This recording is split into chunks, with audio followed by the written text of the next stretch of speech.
আসসালামু আলাইকুম দর্শক, আপনারা সবাই ভালো আছেন? আল্লাহর রহমতে আমিও ভালো আছি। আমি আজ ঝরঝরে খিচুড়ি বানানোর জন্য রান্নাঘর রেডি হয়ে গেছি। এই যে উনানে পানি গরম চাপিয়ে দিয়েছি, চাল ধুয়ে নিচ্ছি, আমরা ঢেলে দেবো। বিসমিল্লাহ। এই যে বাদাম ছোলার ডাল ধুয়ে নিয়েছি, ঝাল পেঁয়াজ রসুন কুচি সব নিয়ে নিয়েছি, পেস্ট করা মশলা দিয়ে দিলাম, লবণ দিয়ে দিলাম, হলুদ দিয়ে দিলাম, সরিষার তেল সুন্দর করে মাখিয়ে নিব। সুন্দর করে অনেক টাইম মাখিয়ে নিলাম, এখন ঢেলে দেব। বিসমিল্লাহ।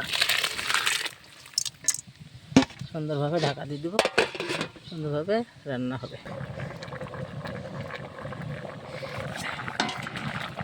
খিচুড়িটা সুন্দর করে ঢাকা দিয়ে দিয়েছিলাম, এবার হালকা করলাম।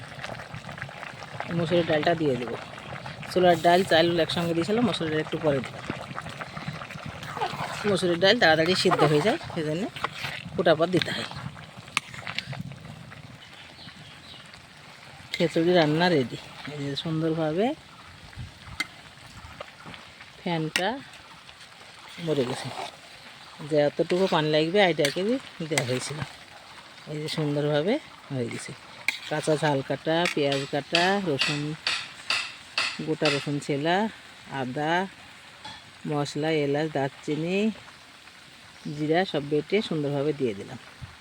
কাঁচা তেল দিয়ে সুন্দর করে মাখিয়ে দিয়ে দিলাম। আপনারা ভিডিওটা পুরো দেখেন, লাইক কমেন্ট শেয়ার করেন। নতুন হলে আমার চ্যানেলটিকে সাবস্ক্রাইব করেন। ফেসবুকে পেজ খোলা আছে, ফলো করেন। আপনারা সবাই ভালো থাকেন, সুস্থ থাকেন, সুন্দর থাকেন। আবার দেখা হবে পরের ভিডিওতে।